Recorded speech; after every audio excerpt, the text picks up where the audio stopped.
Daghang mga bride ang nangandoy nga halaran sila og awit ilabi na atol sa ilang kasal. Kay gawas nga daw sila kiligon, mamahimo usab nga mas memorable ug extra special ang ilang wedding day. Sama na lang sa gibuhat nining mahulagway nga usa ka social media sensation nga singing groom gikan sa lalawigan sa Bohol. Siya mihalad og love song ngadto siyang asawa atol mismo sa ilang reception. Napabilib ang mga audience nga nitambong sa ilang kasal kay daw sila usab gibati og kilig samtang siya ni kanta.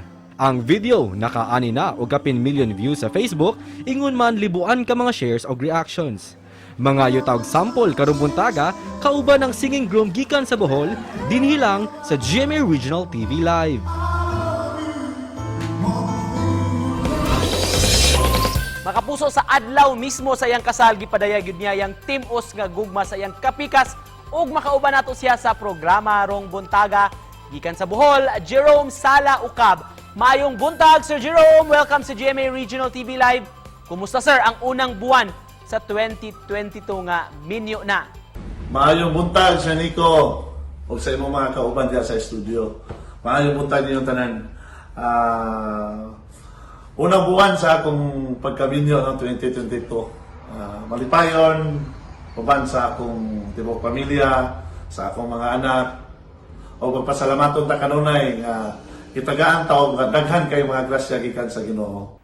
Malipayon mi sir nga niya kakaron sa programa kauban namo sa di pa to hisgutan kining nag-viral nga video nimo. Can you share to us your background Sir Jerome?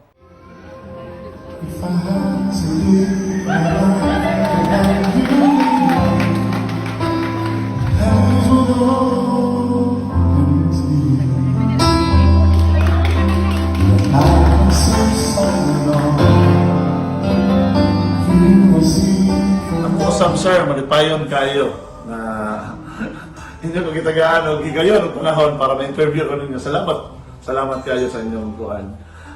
Sa akong viral video, makaingon ko nga unexpected dito siya kayo kay huwag mi magtuo nga bisan sa among pinubre lang kasal sa among dito na sa among reception, pero daghan din mga tao nga nalipay o giganahan sa among video. Labi na gyud sa pag-serenade na ko sa akong asawa.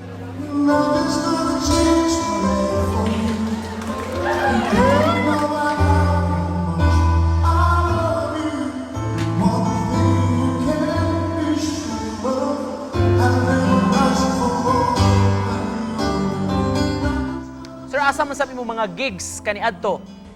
Yes, sa una sir, nalipay po ko og dako nga bisan pa man sa among kapobrehon diri sa Bohol kaniadto, apan nasuwayan ako og adto ang mga lain-laing mga nasod tungod lang sa akong pag-apil kaniadto sa singing contest.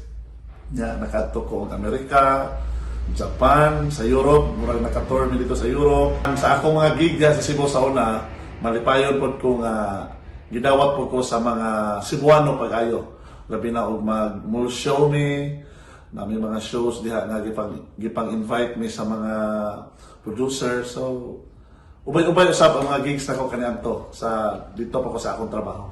May we also know sir, asa man mo nagkaila kaniadto og sa may sinugdanan ay inyong love story ni Mrs.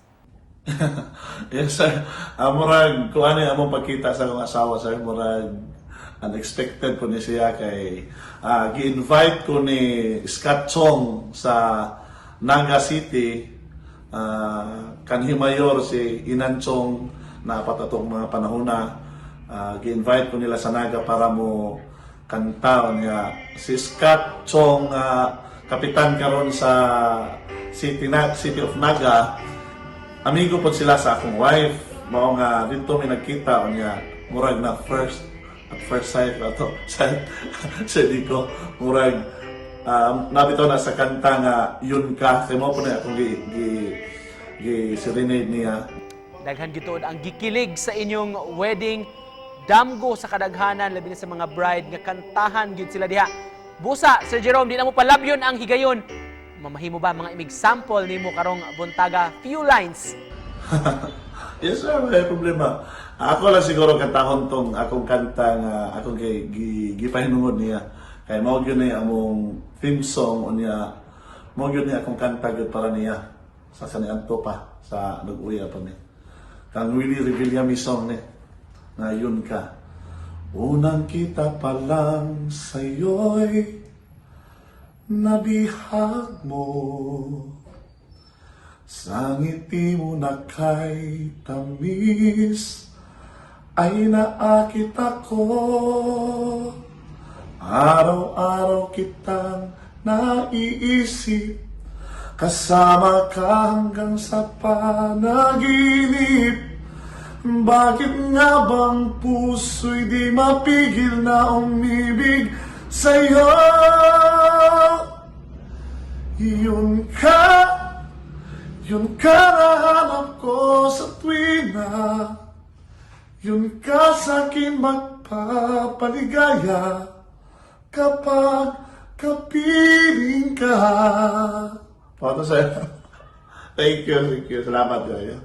Wow, that's amazing, sir, kung i-serenade ka sa special good kay nga adlaw sa imong kinabuhi. Kung nagtan-aw karon ang imong Mrs. Jerome, unsay mensahe nimo lakip na sa imong anak? Actually, sir, 16 years na may nag-uban sa kinabuhi. Kasal mi sa una sa Puan, sa civil. Pero karon lang yung bag-umi na kasal sa pare. Pero bisan pa man sa yung anak ng mga pagsulay, malipayon magyapon, may uban sa among 5 kabuk ng mga anak. And lastly, to end this interview, so may message of hope nimo, sir, para sa atong mga kapuso, labi ng mga naadiha karon sa Bohol. Yes, sir.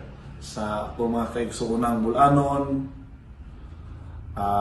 dili lang sa mga igsuon natong Bulanon, kung dili sa tibuok Visayas na napiktuhan sa bagyong Odette. Atong panginaot o pag-ampo nga unta kita makabangon na sa kalisod nga atong natagamtaman karong panahon na.